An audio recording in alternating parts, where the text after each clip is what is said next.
Okay. Good evening, everyone. I am so sorry I did not send the reminder earlier today. I had it in my chat for the group, but I never hit send. So there's a meeting right now, obviously, and it will be recorded. So if anyone didn't make it to join us or you have to leave because of children or something else, no worries. You can always just watch another time. It's an hour, so you can watch during active rest if you'd like to, or, cuddled up with some popcorn tomorrow. It's up to you. All right. So welcome to the July staff meeting. We are in July. We have one more month of summer left. Ay, ay, ay. So in the comment section or share aloud something you're proud of accomplishing in your ECE career, early childhood education career. So if you wouldn't mind, maybe you want to jot some things down. Jeannie said her admin certificate. Congratulations again, Miss Jeannie, on that. That's fantastic. And it's a big accomplishment because it's a lot. It's very difficult, those classes. If anyone else wants to be on that track or you want to take those classes for administration certification, you may see myself or Miss Ruby and we will get you set up. The best way to do it is to put it in the same track as when you're doing your ECE degree. So you don't have to take extra classes on top of it. You can kind of fill them into your electives portions and make it so that you get it. And that comes with a nice promotion if you'd like to go into admin one day. So it always gives you that open door, that possibility. Okay.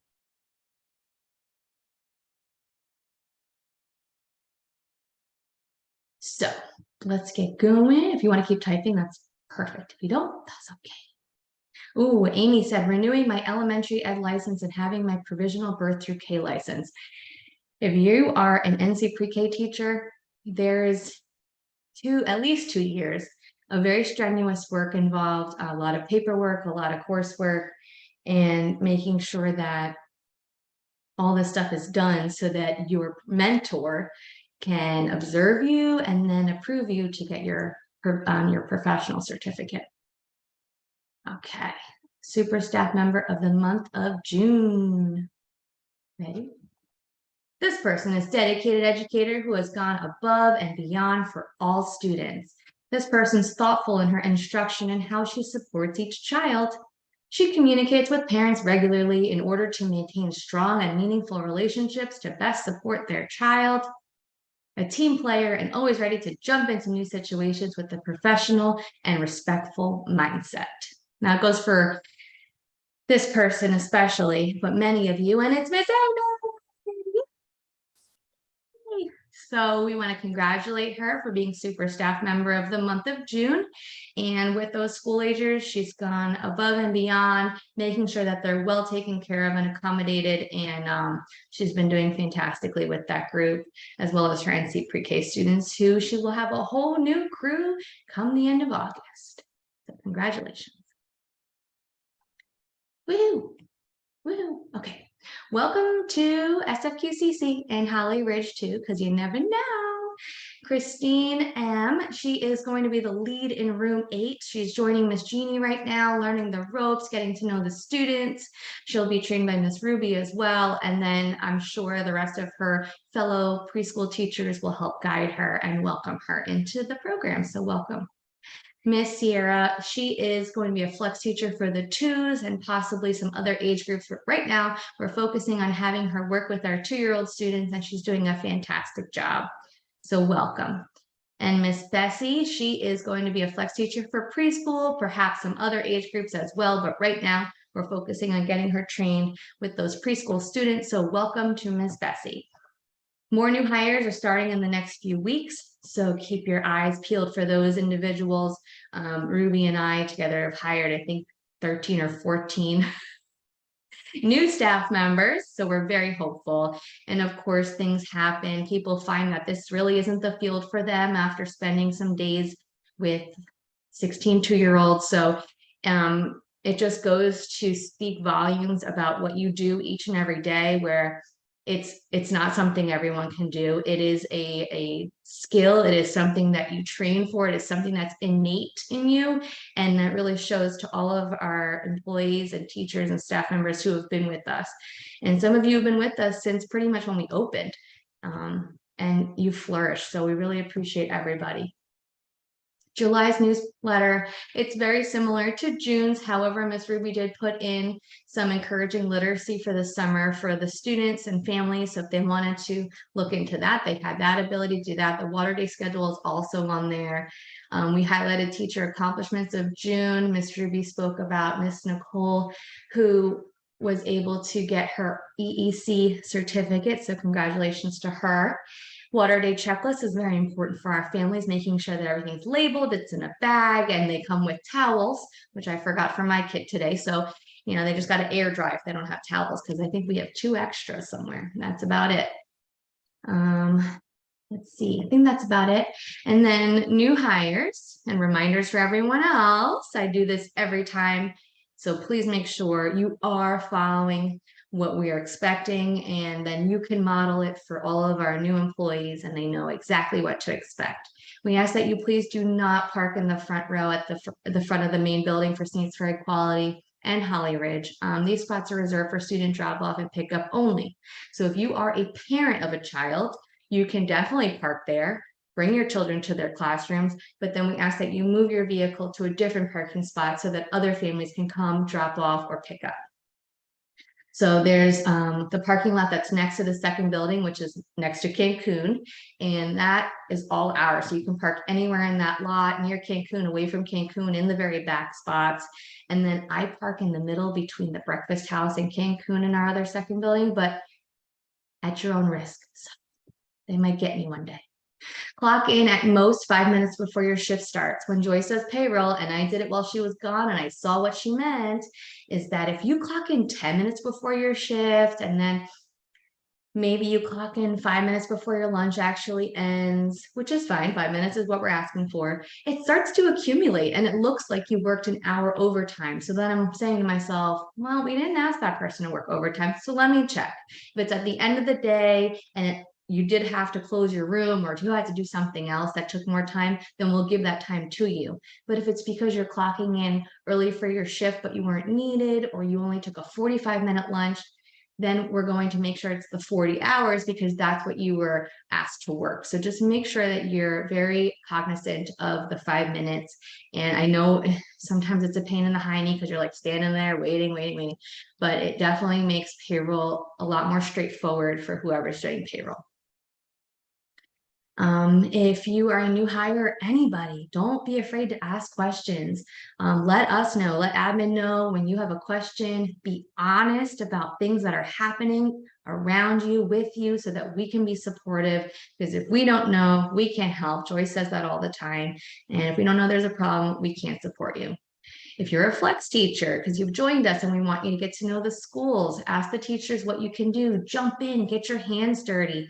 Seasoned staff members are there to support you. Some of our teachers have been with us, like I said, from the beginning, and they know the ins and outs. They know what you should do, what it should look like, maybe what their teaching strategies are, and you can take those and adapt them to make them your own strategies, with envisioning our mission and our vision all in one as well. So making sure that you maintain those components.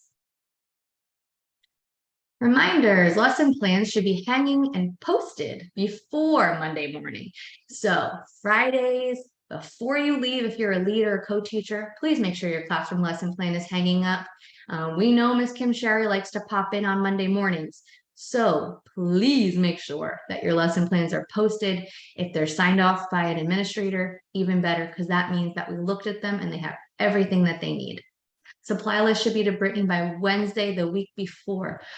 Some people are buying supplies on their own. Please don't do that. We have supplies. I can order you supplies. I don't want your personal funds going to things for your classroom. I know there's every good intention. When I was teaching in Baltimore County for 10 years, I would do that. And I might as well have gone broke because I just bought for all my kids all the time. But that's a county. We're a private institution. We have budgets, but there are things within reason that we can get for you, and you don't have to spend your own cash. So please make sure you at least ask if it can be bought. If I say no, it can't be approved, that's very rare, but it doesn't hurt to ask. Menus and schedules should be posted when received in a mailbox on Thursday and Fridays before. Obviously, schedules are up there year-round unless you do them seasonally. But the menus, Miss Stephanie has been very diligent in making sure that they're ready for you guys to post in your classroom. Whiteboards should always be up to date with accurate counts. Please make sure you double or triple check your numbers and names. When you're coming in from the playground, you count every kid. Your co-teacher, they're the caboose and they're counting every kid. When you're going and you're making sure that everybody's ready for lunch, just make sure you count kids. And when your counts are checked by Miss Pam, she does that around 10 o'clock and she's making sure that you have enough lunches for the day. So if you suspect 3 more kids will be joining your class that day, you can put them on a list or tell her that we'll have 3 more in a little bit.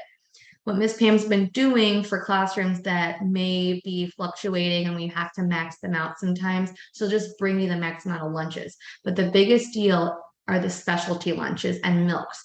So please make sure those children are written on your whiteboards so that Miss Pam knows, okay, I need 2 lactose, I need, this, that, and other thing. This kid doesn't get carrots, whatever the case may be, it's listed there for her. So she can make sure that your lunches will be good to go.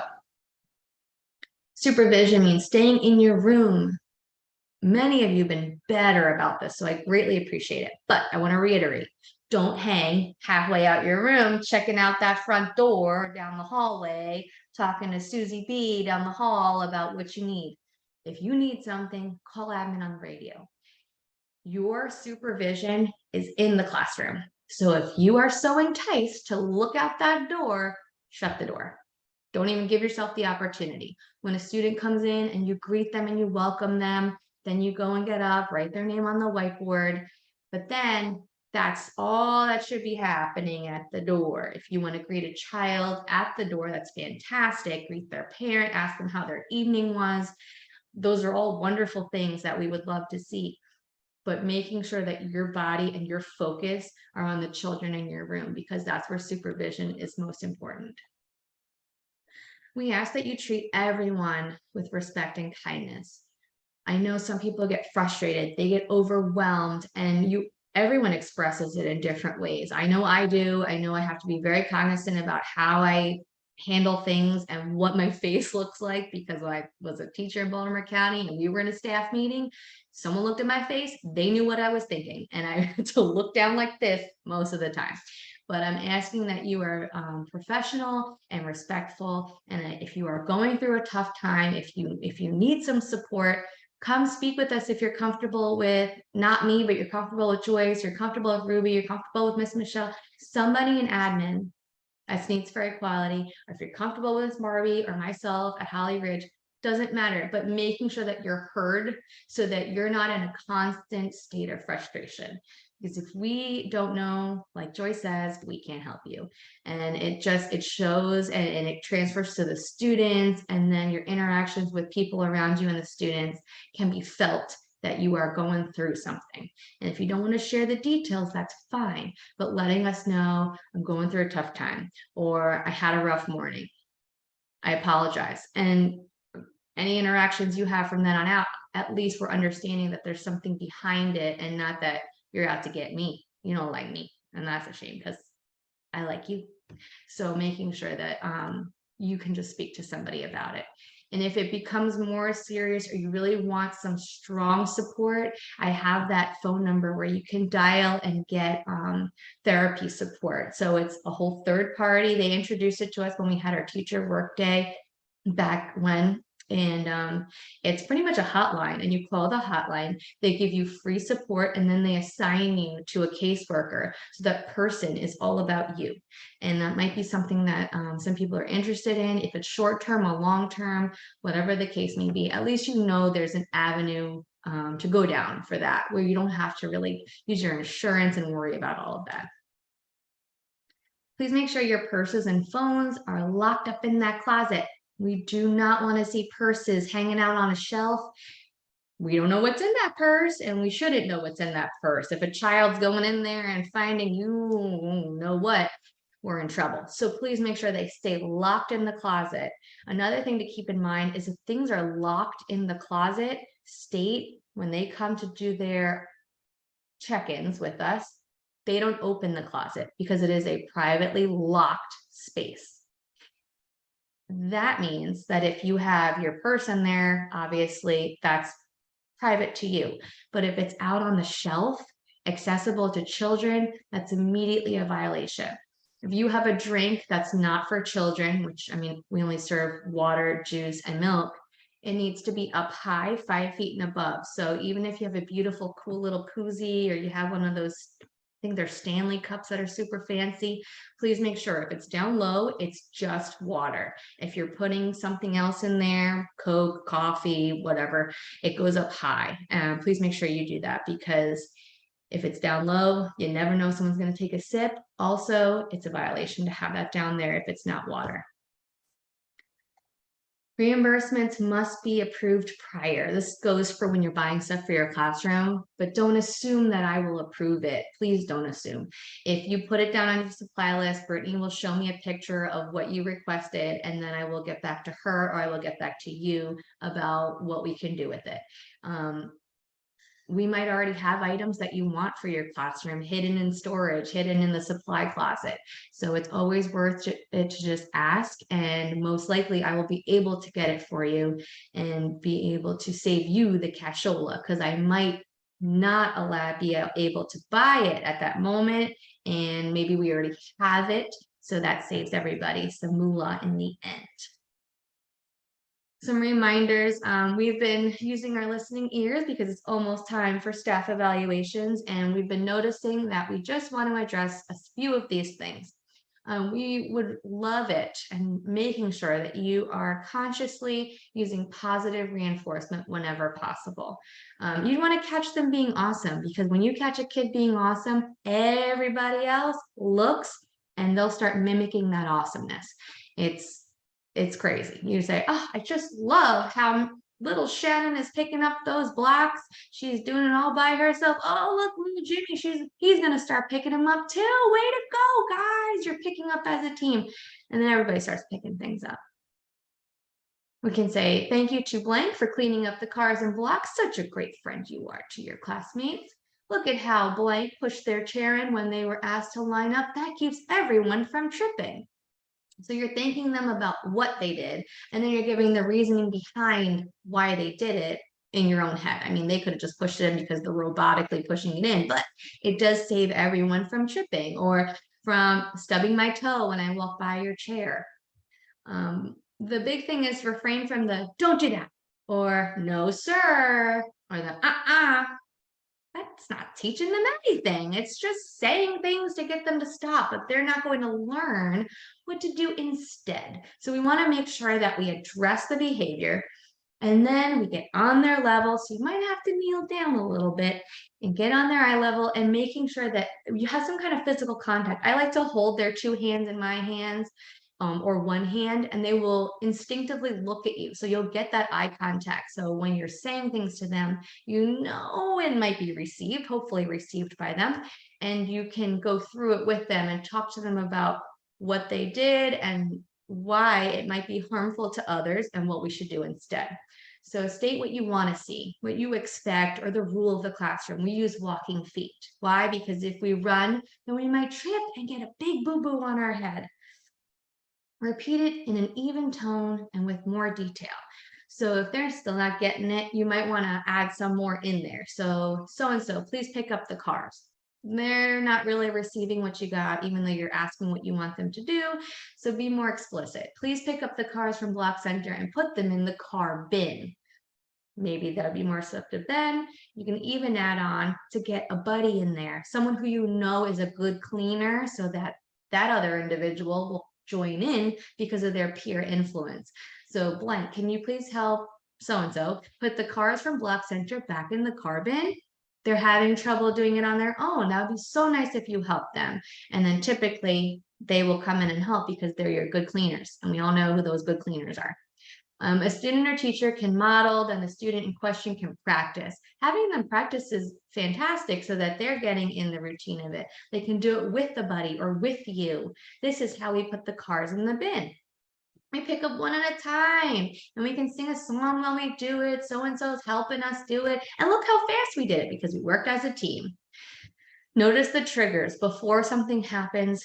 You want to guide them when you notice conflict is about to happen or while it's happening. You want to get in there so you can address it in the moment. That's a teachable moment. You want to be in there so that they learn in the moment, oh, this is what we shouldn't do. This is what you want me to do. And only in those moments are they really learning in real time about what is expected. So get in there, making sure you're not sitting across the room and there's kids playing on the other side of the room and you're just hollering at them from across the room. I promise you that's not going to solve the problem. That might stop that one event, but it will not get them to become habitual in making sure that it doesn't happen again. These steps will make it sure that it won't happen again if you practice with them, if you instill the expectations with them, and you and your co-teacher are on the same team, or your flex teachers. The flex teachers, fantastic to have them. If you get them involved in this learning process in your classroom and you guide them through it and you support them, you're all on the same page. I mean, your kids are getting 3 parents in a classroom and they're getting it all the time. You have a particular child who's struggling and you want the parents on board, feel free to say, hey, this is what we're working on in the classroom. I'd love it if you guys could practice at home too, because it would really instill that in them. And then we can see it and we can practice it all together and we're all on the same page. Don't be afraid to ask the parents. If you'd like support in that process, come to me. I'd be happy to sit with parents and talk to them about what we're doing and what our vision is. Miss Ruby has passed out ITERs and ECERS checklists. I believe she gave it to every lead teacher. We've gotten a couple back. Thank you for doing it so quickly, those of you who did. Please make sure that you complete it by Friday, the latest. So hopefully you do it by tomorrow, but if you need an extra day, that's fine. We're going to have you shop for materials and let us know what materials you need. So if you need stuff for your classroom, you need rotation manipulatives, if you need another set of blocks, if you need more baby dolls or something to that effect, it is probably in our stock. We just have to know what you need for your classroom and then go and find it for you. If you would like to do the shopping, just let us know and we'll try to find some time. So if you're at Holly Ridge, you can go to Sneads Ferry. If you're at Sneads Ferry, you can go to Holly Ridge and you can do some shopping and the things that we already have. Making sure that you have rotation materials are very important because your kids are going to get bored with the stuff you've got going on probably within a week's time. So you want to make sure you're constantly rotating materials. If you are in, say, the 3-year-old classrooms, you guys can trade rotation materials and then it becomes a whole new activity for the children in your class, even though the other class has been playing with it for weeks. So thinking about what you can rotate, making sure that you share the wealth among your age groups. We have our teacher workday, and you'll know more about this next month, but I kind of want to give you a little blurb about it from 8 to 4 p.m. on August 25th. I know there's a couple of you who are off that day. We're sad that we won't see you because it's a day of just trainings and working together. And Joyce and I will be treating for lunch that day. I'll have raffle items. So it's supposed to be a fun learning day and it's supposed to be a productive day. So you'll have 4 hours of training, you'll have 4 hours of working in classrooms or around the center. If you're a flex teacher, I got jobs for you. And you'll most likely be supporting other teachers or doing something that benefits the school as a whole. If you have suggestions for a fun activity, let me know. I'm always down for some ideas and we can try to throw them in there. But unfortunately, I can't hire like that chocolate molding lady like we did last time. So we're trying to keep it within budget. We will be able to provide you guys with a yummy lunch and awesome raffle prizes. So that's something to look forward to. Every classroom center should have labels. I have been walking around. I noticed most classrooms have labels for everything. There are some classrooms who are still lacking in the label department. And you'd be amazed if there's a label on the shelf and a label on the bin. Kids put that stuff away on their own. It's amazing because they're matching picture to picture and it makes sense. So if you don't have labels, please let us know, either Ruby or myself, and we can help you get labels. I know Ruby's worked very hard to make sure we have the most perfect labels. She has them saved, so we can hand those over to you and you can print them and laminate them and put them in your room. The All About ITERs and All About ECERS books are very expensive books that we have that we'd love for you to borrow. And they tell you in detail what is about each center that you really need to be meticulous about. So it will go in depth about your art center, your cozy center, even about rest time and circle time. And they go into depth because it's all about when you get assessed for ITERs, ECERS, and there's an all about SACRES book, I believe, but we just don't own it. So if somebody is interested in the school age group, I can get it for you if you really would like it. There's also YouTube videos. Go ahead. I have a copy if anybody wants it. Miss Ruby's got a copy. So there's YouTube videos that teach about expectations, how to set up your centers, what they're looking for when they come for assessments. And I have all those YouTube videos saved. So if you'd like to know about something specific, like you're really having a hard time with library and you don't know what's supposed to be in library, I can send you those videos, and instead of reading about it, you can watch about it. So that's your preference, however you are a learner. I know I'm a visual learner, so I love videos, but I know some people love to read and really get in the details. So that's up to you. We had a request to put this in here because we've heard, like I said, down the hall in some classrooms where we just need to work on our verbiage of how we're speaking with the students. So instead of saying, don't run, even though, you want to stop them because they're going to fall, you have to really change the way you're speaking to these children in the classroom, outside, on the playground. We use walking feet, and then you can show them, or you can say you can walk, or you can march, or you can tiptoe, and then you can teach them how to tiptoe if they've never done it before. Holding my hand, things like that. So it's just what we are refraining from saying, and the more positive ways about saying it and getting them to follow through with the action. We want to teach them what to do instead of what not to do, because as soon as they hear the not, it just becomes, oh, do that? Okay, I'll do that. Instead of, this is what I want to see. So they just hear that positive verbiage, and that's what they're going to follow through with. You might have some friends who are struggling with that, and you may need to do some modeling, have a peer join them, hold hands, let's go tiptoe together. We're going to show us how to tiptoe, and then we're going to learn together. Or you can walk.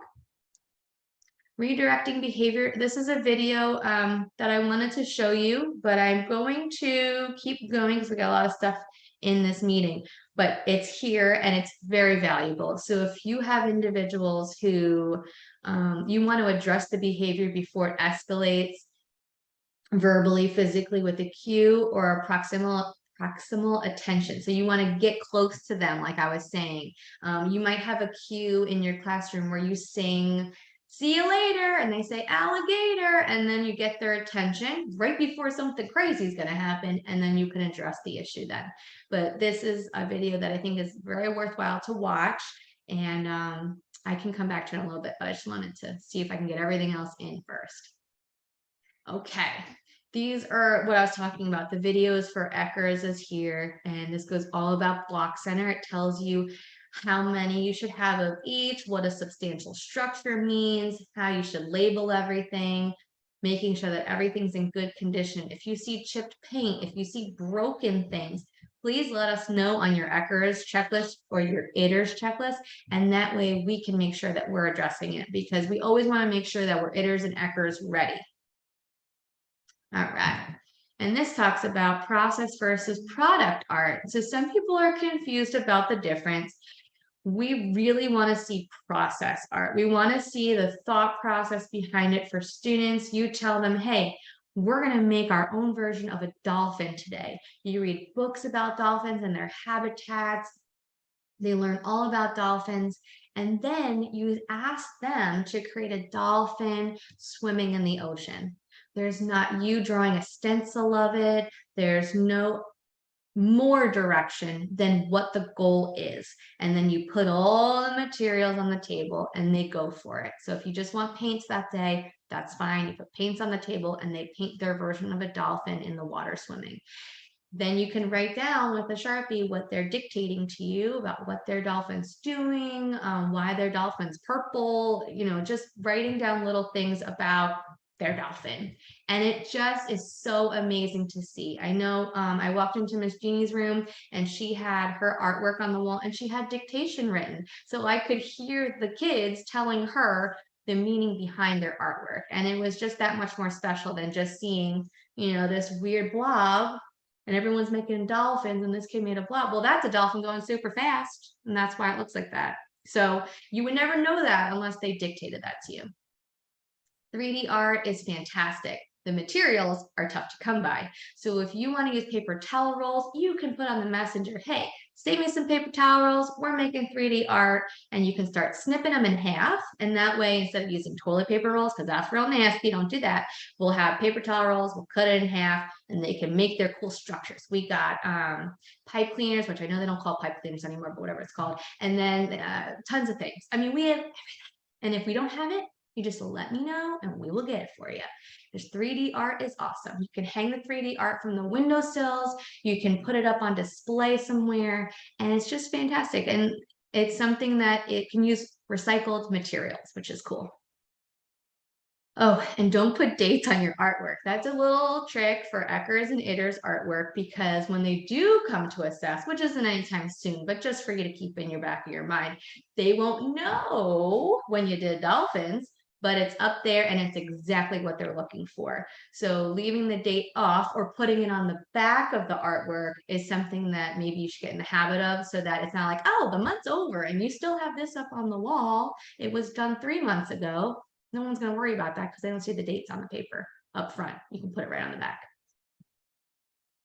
Okay, this is about art and math center, so you're free to watch it if you'd like. It's very informative. She goes into different things about what should be in each center, and this is ECERS based. So discipline can be productive.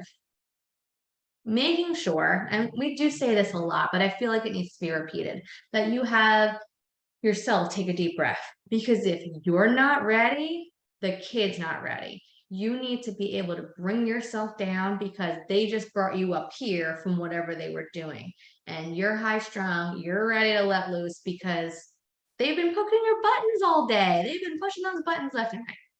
Take a deep breath. We used to talk about star breathing. If you remember star breathing or some kind of breathing, get yourself a pinwheel. I mean, whatever you need to do, breathe. Then you're going to tell them what you noticed about what they did. I noticed you wanted Jimmy's toy. I noticed you wanted Jimmy's toy. You hit him because you wanted his toy. But when you hit him, it hurts him. And you won't want to give you his toy. We have to use our words. So then we're going to model with him what we should do in that circumstance. Now, every kid's different. They may not need you to walk all the way through it with them, especially our school agers, but working together to find a solution. So instead of harming your friends, what are we going to do next time you want a toy? Well, I can ask them, okay, so practice with me. And then they practice with you, or you model with them if they're reluctant. Most of the time, they're like this, and they're frustrated, and they're not going to say diddly. So you may need to wait it out. Okay, we'll come back and we'll practice when you're ready. You can go to cozy and take a break, and we'll come back and we'll do it later, because they're not going to be receptive at all if they're closed up. There's a wall there. They're not listening to you. So making sure that you get them when they're listening. If you want to try that whole hand holding, but you might get a resistant kid who doesn't want to hold your hand, doesn't want to look at you in the face, throws their body on the floor. I mean, we've seen it all before. So you really have to know your kids. If they are reluctant and they are resistant, wait. It's like waiting game, and you're going to win. So put them in cozy, give them a minute. If they're throwing themselves around, take the other students away from the situation to protect them, and just make sure that kid's not going to flail themselves and get hurt. But if they're on the ground and they're doing their thing, just making sure everybody else, maybe you want to bring them to read a book. Maybe they want to have a dance party on the carpet.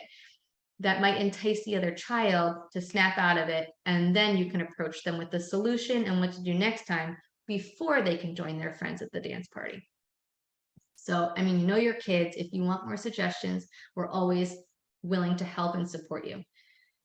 Please do not restrain children. We say this all the time. I know you want to hold them and you want to keep them from harming others or themselves, but they may bring their head back and hit you right in the face. They may kick you and just all kinds of things. So you want to make sure you're safe too. So please don't restrain the children. Keep yourself and the other children safe. So if you guys need to walk away because little Shannon's having a crazy moment, you're going to leave her there, because she won't be able to harm you or the other students. I know I say get down on their level, but that is when you know they're going to be receptive. If you get down on their level and they swing at you, they're not receptive. So please make sure you know this is my cue to go and talk to them, or this is my cue to take a step back. I'm going to give you some time. You can go take a minute in cozy. You can go take a minute in library, and I'll come back to see you when you're ready. Or you can take a minute right there on the floor if they throw themselves down. But keep your body safe. Call for admin on the walkie. That is why we are there. There are many of us. Call for us. We will come to support you. If you want us to go and dance with the kids for a minute while you address little Shannon, then that's fine. If you want us to address little Shannon, just keep in mind that your authority is now shifting to us, so that I can call Miss Joyce. It works, but don't you want it to be what you say, what you expect in the classroom is what they follow through with, instead of I'm going to call this administrator and they're going to work with you. So that's like an end all last resort. I don't know what to do anymore. Getting a Joyce in there because she will set them right. But you also want to make sure that you're building that relationship with your students. Admin will take over the situation. So we go take those kids and we go outside, whatever we're going to do, and we'll keep those kids safe. The incident will be documented that admin was called and we intervened. So on that non-behavior report, there's always a section there of what happened after the event. So we'll write in, or you write in, that admin was called and what did we do. We'll be able to talk with parents, because typically in an event like that, we're making a phone call home or we're speaking with parents because it became something that we got involved in. Okay. End of the day, we say this all the time, but make sure no one's got dirty butts or dirty faces when they go home, because those parents, they will say it on their way out. Oh, you're so nasty. Ah, what happened? What'd you eat today? Oh, I smell poop. Did you poop? Oh, I'll change it in the car. I mean, I've heard it all, and we've only been open for 5 years, but they will say it on their way out, and they want someone to hear it. So please make sure you are checking heinies. Oh, let me change them. They were next on the list. I mean, you saying that gives the parent at least the sense that, okay, they didn't forget about my kid. They're going to change their hiney later. Or, oh, let me change them for you before you leave.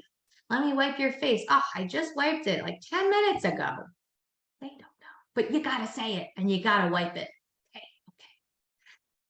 Flex teachers. And before you go on to the next thing, I'm sorry. Go ahead. I tried to get you before you went on to that one.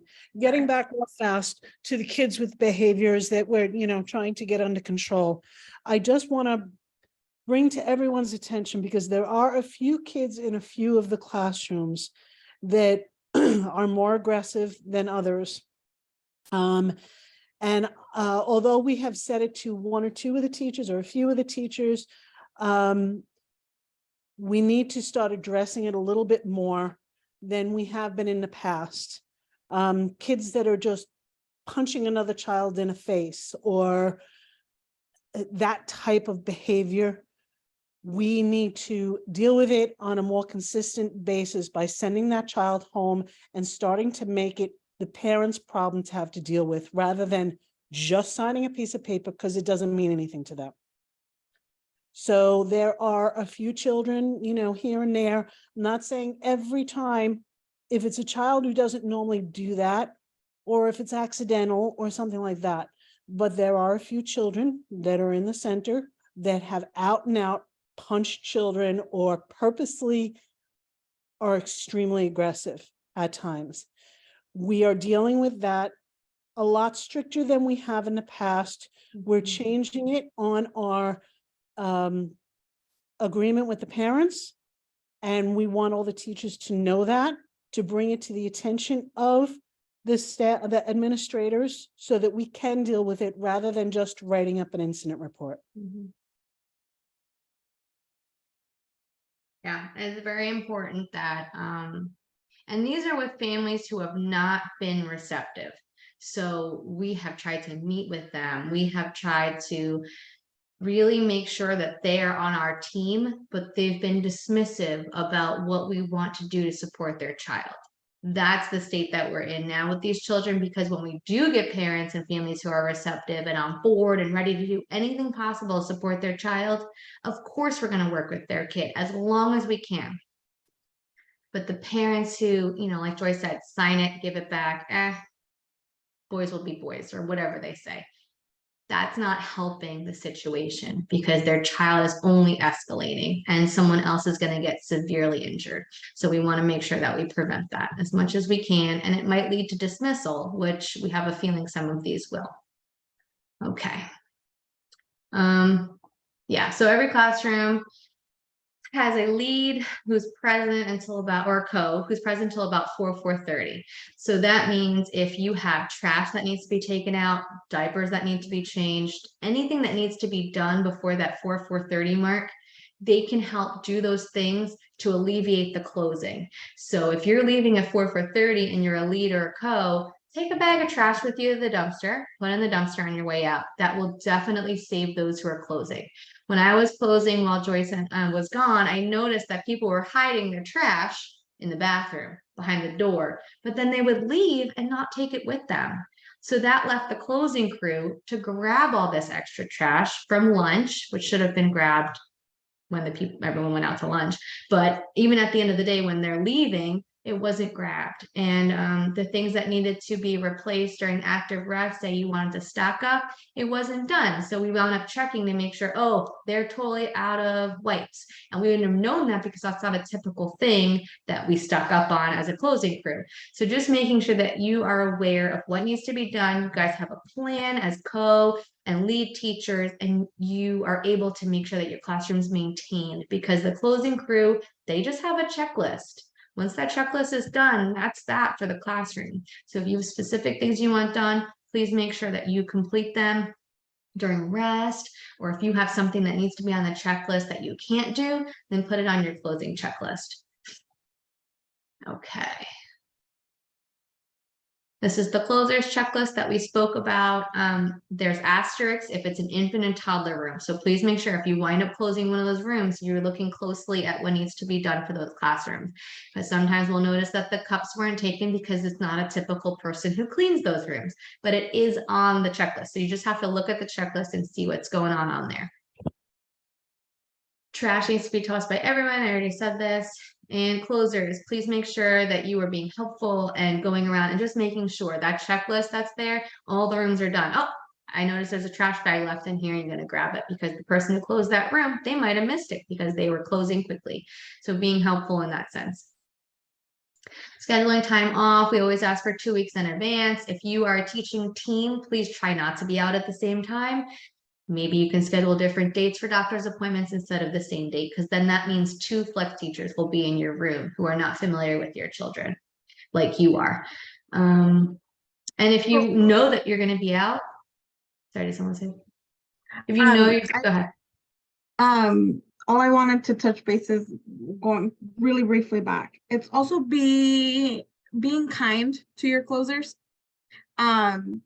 because sometimes, again, we have very thin walls.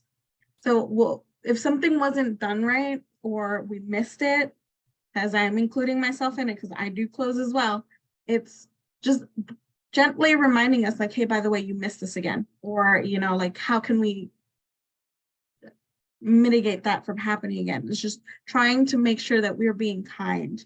It is frustrating. I understand, because I was like that when I was a teacher in my room. I needed things done in a specific way, but the way that you address the people closing for you should be in a very respectful manner, because at the end of the day, they're still taking care of children till 6 p.m. So sometimes we're trying to rush to clean the rooms and make sure that we're not lapsing in our supervision. So I'm just saying, please show them a little bit of compassion. Agreed. Very much agreed.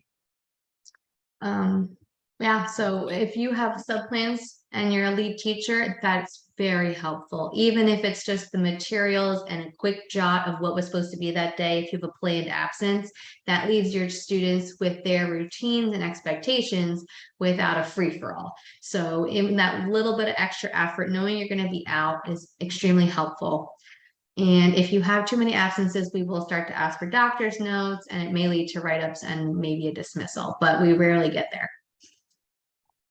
All the incident reports are legal documents. Please make sure you use blue or black ink and making sure that the parents sign them. Sending a message on ProCare that they need to look out for a non-injury or they need to be aware that they're signing an incident report is very helpful because when they get there, they double check, they know to look for it, and then they'll sign it. Whereas if they're in the dark and, oh, I wasn't told that so-and-so bumped their lip today, that message goes a long way, especially if you didn't talk to admin because it wasn't that huge of a deal. Then we don't know. Oh, I'm so sorry. I didn't know that that happened today. Let me ask the teacher about it. I mean, if you just write that blurb on ProCare, it saves a world of hurt. So please make sure that you at least notify them, or if you can't, tell admin and we will notify them so that at least the parents are on board and they know what's expected when they show up, that their kids got like a big bruise on the side of their face or they got a bite on their shoulder. They're not in an uproar because they had that much time to process it. And make sure you give all those reports on Miss Michelle's desk, and then they typically go right to Brittany. So if you want to take out the middleman, you just pop it in Brittany's mailbox and she's the one who records them in a log. Supervision in the classroom. All right, go ahead. Sorry, I keep jumping in. No, With go that being, if you don't see a mark on the child, you still need to let us know, and you still need to inform the parent, because they might not have a mark then and there, but when they go home or the next morning, they will. And a parent will be more irate if you then acknowledge, oh yes, I did notice that they bumped their heads, but they didn't have a mark. That comment puts us in quite a pickle. So even if you don't see anything, let us know, we'll address it, or make sure that we have the injury report, because if those marks come in later, you're covering yourself, because you're letting them know I gave them first aid, I checked on them, I let admin know, admin called you, whatever the case may be. It's just they know that the child was taken care of appropriately. It wasn't ignored, yeah. And if they're going to a doctor's and they don't know what happened to their kid, you just don't know what kind of situation they might be put in, or if the family situation is a little funky, we want to make sure that they know where it happened, how it happened. So there's no craziness later. Yeah, no questions of what. We tell them everything we know. Okay. We're going to talk about that. So Ms. Ruby's going to go over the emergency medical action plan and the ERP. So I'll just leave the screen up and you tell me when to change it. Perfect, thank you. I'm going to try to be brief and concise, because this should be a review for most of us, except for some of our new hires. This might be the first time. In case of an emergency, this is posted in every single classroom. It gives you, as you can see, the information to medical consultant, the emergency room that is closest to us, and poison control. So in case we have a blank moment, the information is right in front of us. And in case of an emergency, who is authorized to make the decisions, who's going to be driving. We're all CPR certified, or should be as of today. So that is the only thing that you're not going to holler her admin, hey, come do CPR and the Heimlich on these kids, or even the EpiPen situation. But if there's, a sprained wrist, a dislocated arm, a twisted ankle, let administration know, call for us, and then we will make the judgment call of, like, are we calling the parents first and informing them? Do we need to call EMS first? And that way there's no lapse in supervision in the rest of your students. Just because it is just much easier for us to contain the information and share it to the appropriate authorities, and finding the most appropriate way to respond depending on the emergency. So as you can see, it's depending on time of the day. It could be Michelle, it could be Stephanie, because Shannon, myself, and Joyce aren't here in the morning, or in the afternoon, it will be one of us, because Stephanie, Pam, and Michelle sometimes will have gone home. So there's always someone in the front office that can help you in case of an emergency. And like I said, they're in every single classroom. And it's a lot of this pamphlet is in everybody's outdoor bag, or it should be in everybody's outdoor bag. There should be a mini copy. If you don't have a mini copy, then you have the full size one where you find your emergency cards along with your sunscreen forms. We made sure to provide one for everyone. If you don't have one or it's frayed because it got wet, just let me know and I'll print everybody a new one. So we're gonna start going through them. The first page is the emergency numbers. 911, obviously, easy peasy, but it is the one thing that most people forget in an emergency. In their panic to provide assistance, they forget to tell someone to call 911. So it's there just in case you blank out. Obviously, Joyce's cell phone number, Shannon's, Michelle's, and myself are on there. If you need to call us because we're not on site for whatever reason. Your ready to go bags, those are your outdoor bags. They should have, again, your emergency cards. So if you are missing any, please let someone in administration know so we can print those fresh ones. They have a lot of very important information for individual children. If they're allergic to something, if someone shouldn't or should be picking them up, medication should be in your outdoor bag, like EpiPens with the proper forms and with their names, and that they're not expired. So if you have EpiPens or asthma inhalers, make sure that they're not expired. Your ready to go kits are 2 laundry bins that are in the cabinet behind Michelle's desk. They have formula, wipes, diapers, water, just in case we need to evacuate anywhere. So in case of an emergency, that's where they are. Usually I tell everybody it's, as admin, we'll take those out, but in case we all pass out and we don't, that is where you will find them.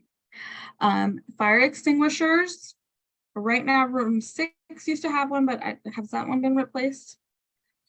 I don't think so. Not I yet. think it has, yes. No, okay. So there's one at main entrance. You open that door, it's on your right-hand side.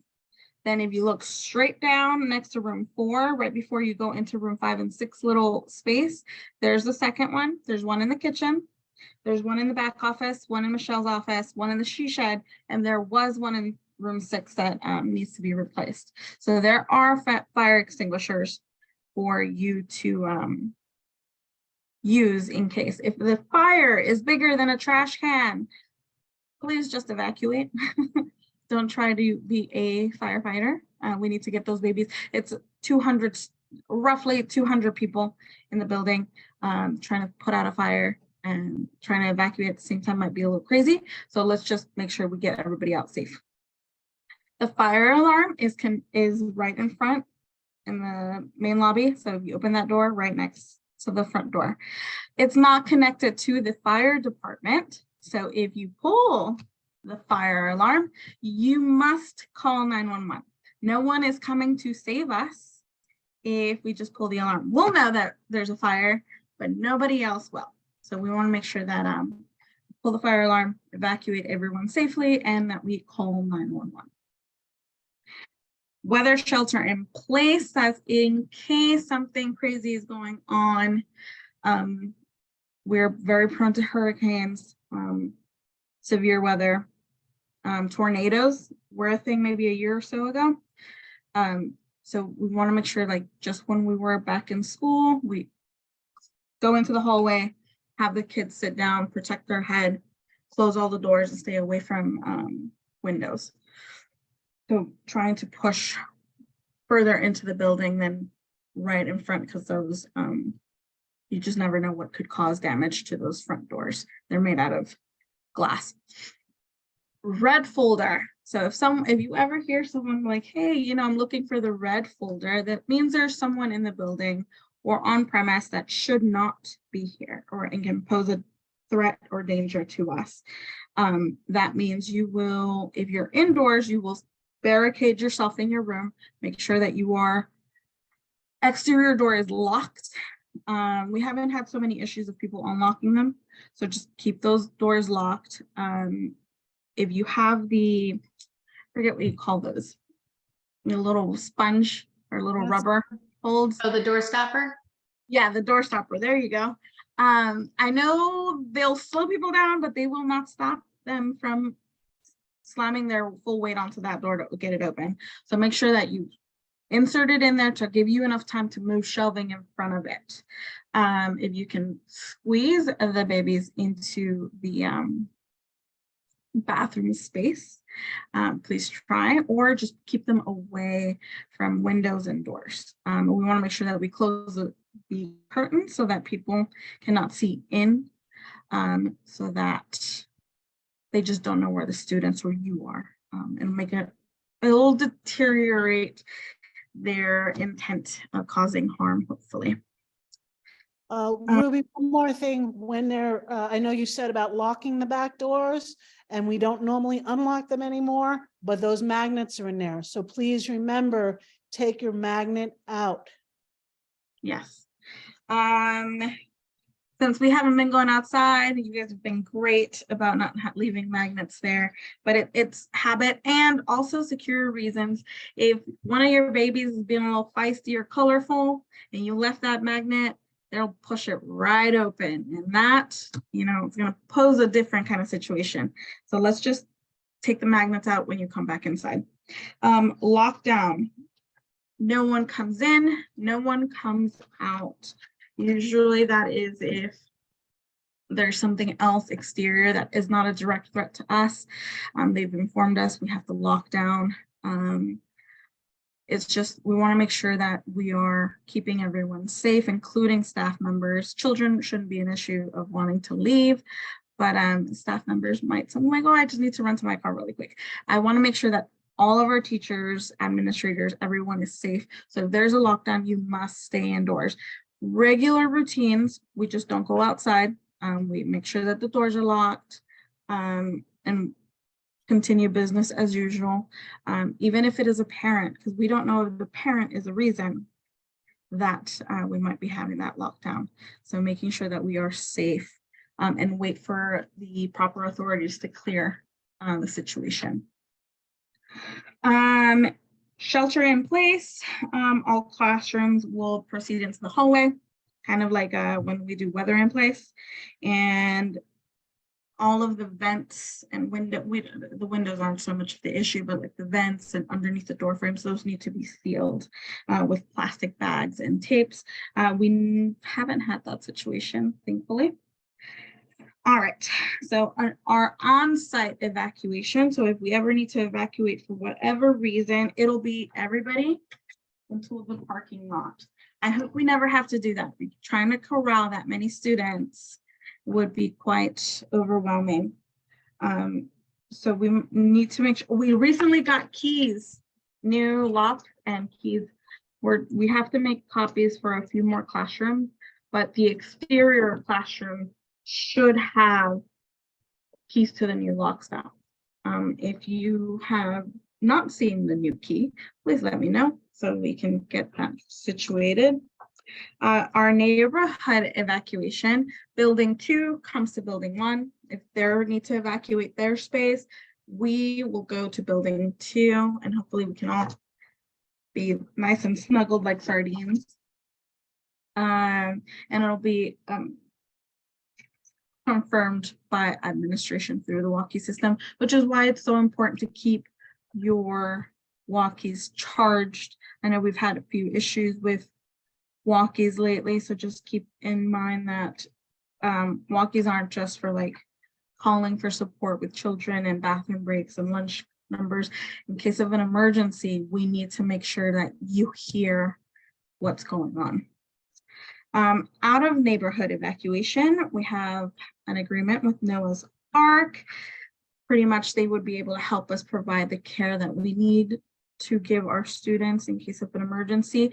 And likewise, we would be able to help them in that situation. We have 3 buses. Obviously, not all of our students are going to fit in those buses. So at that point, getting the kids to safety, we will make sure that we load them up and transport kind of like a caravan to the location that we are choosing. Your outdoor bags for every single time that we evacuate must come with you, because we need to be able to contact families. All of their information is there in case of an emergency. We'll still be able to have that access to that. Our out of town evacuation, that'll be Harris Teeter in Surf City. Again, they have running water, bathrooms, food, electricity, all of that stuff. It's a central location, so it'd be a lot easier for us to caravan there. I don't think we've ever needed to do that as of now. Loss of water. We need to make sure that we have running water for our children, bathroom, so that they can drink and wash their hands. If there's an outage, usually they've informed us about time frame, or they've come to ask us when they can shut off the water. We've been able to maneuver around that so that it creates the least amount of disruption. But thankfully, we all live close enough that if we needed to get clean water, we'd all be able to transport and bring it in to the center. Missing children. This is why it's so important to count your babies. Count them all the time. Sometimes I'll ask you how many babies you have and you'll still see me count. It's not because I don't trust you. It's just because we are all human and we can make a mistake. And sometimes little babies will wonder. There's been times where I'm going in and out of rooms and they're so used to me grabbing their hand and moving them to a different classroom that they'll follow me. So I do apologize for that. I try to sneak in and out now, so that doesn't happen anymore. But that's why it's so important, because if I am going back and forth crazy and I missed that Timmy followed me out of your class and you didn't count your babies, then we have a missing Timmy, because Timmy went to go visit room 10 from room 2, you know? So let's just making sure that you're always counting your babies. But if there is a missing child for legitimate reasons, the sooner you notice it and the sooner you let us know, the more likely it is for us to reach out to the proper authorities and increase the likelihood of that child getting home safe. It is a horrible situation to find ourselves in. And as long as we are being diligent in our counts and assessing our surroundings, especially when we do get the chance to go back outside, you guys are great about it. You notice something weird and you guys always let us know. So I am incredibly thankful for that. But Lord forbid, we're ever in that situation, let us know quickly so we can call law enforcement. Lockdown again. Oh, yeah, Rachel had a good point. One of the most common times that we wind up miscounting children is people coming in from the playground. They look around the playground, they don't see any kids, and they come inside and they don't realize that so-and-so was in a house or behind something that you didn't see. So please always make sure the second person goes around, checks all of the structures. And again, like Ruby said, count your children, make sure you have them all. If you're not counting the same amount that's on your board, you got to check your playground again and make the second person be the last person to come into the building. Yeah. And Rachel said, can I also add that if you come into a room with a gate, please close the gate after you, because they will wonder. They see an open gate, those babies sprint. They will sprint. And that reminds me, I know that the locks have been rusting. So there's a trick. If you're coming in through that back gate and you're using a key, you have to insert the key, twist it, like if you were unlocking it, push it back in, and then release the key and it'll lock. I know it's a struggle, but please don't leave the gate unlocked. If you can't do it, come and get me so I can lock that. The gates need to have their lock secured the entire day. I've twice this week, I've gone to lunch, I locked the gate. When I come back, the gate is open. So, you know, hopefully it wasn't me like clicking it and unclicked, but just in case someone's been using the gate late in the afternoon, please make sure that you are locking that gate after you, because we have had situations where we had to call someone because there was someone that shouldn't be around the area, and we just don't want to invite any negative situation by being negligent in that aspect. Boom, boom, boom. So lockdowns, we've already established. Regular routines, no outdoor play, boom. Intruders, again, it's red folder, not to be confused with green folder. Green folder is just, we're giving you a heads up that there's some kind of inspector in the building, be it Kim, be it sanitation, be it the fire marshal.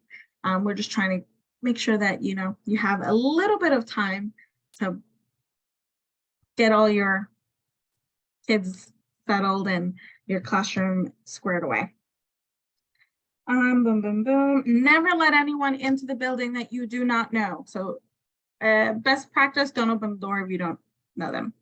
If anyone that should be in the building has a key, let admin know. If there's a new parent, admin will ID them, and we make it a habit of walking with this individual to make sure that you know that they are good to pick up the child that they're there for. If you don't feel comfortable because for some reason they walked in, we missed them, whatever the case may be, it's better to be paranoid than be permissive. So if you don't feel comfortable, hey, I just, you know, call for admin. You can say it, whatever you want to get us there, and then we'll double check and make sure to clear them or to ID them at that point.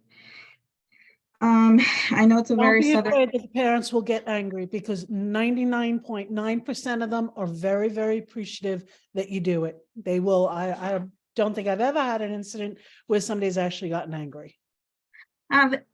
Unfortunately, I haven't had that luck, but I prefer an upset parent because I ID them than a devastated parent because we let their child go home with someone they shouldn't have. So, you know, find the balance there. Perfect. Loss of electricity. That hasn't happened in a while. We can't function with loss of electricity over 4 hours because, you know, it makes it hard for us to keep food and all of that. The AC unit has presented an issue, I know, but we try really hard to get someone in here to fix that. So hopefully that doesn't keep happening. As soon as you notice a fluctuation in temperature, just let us know. We'll try and get a solution, you know, that resolved as quickly as possible. Boom, boom, boom. Fire, and like I said, the fire alarm doesn't connect to the department, so just let us, we'll call 911.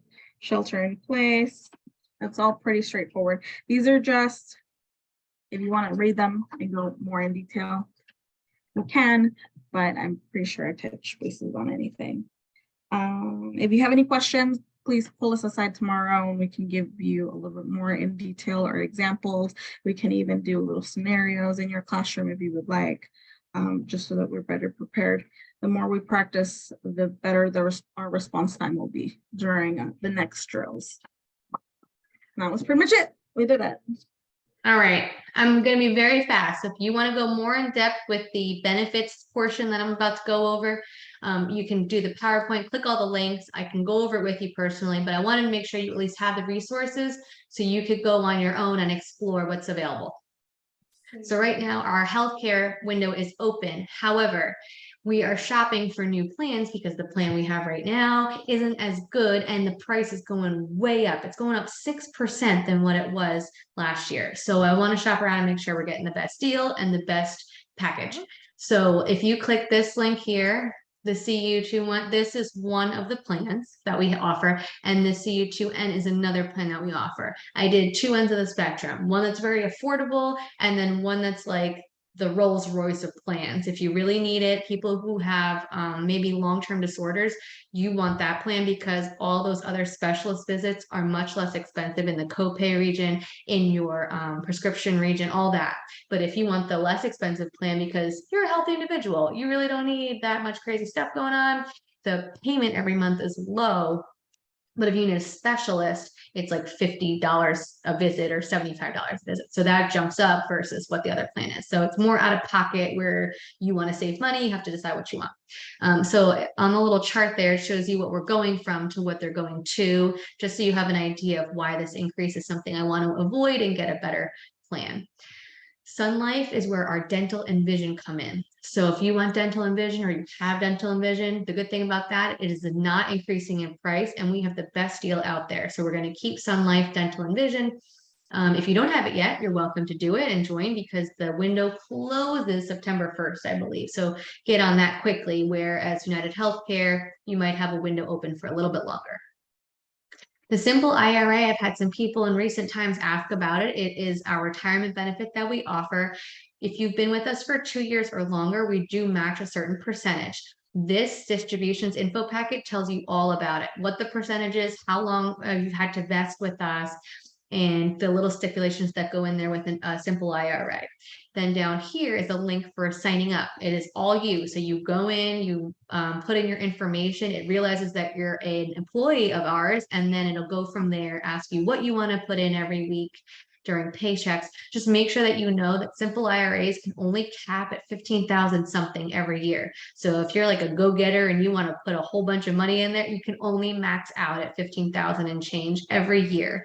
And then we put in a certain percentage to match what you pull. So just keep that in mind. If you go to $16,000, it won't work. It'll back it out. Take it out. See ya.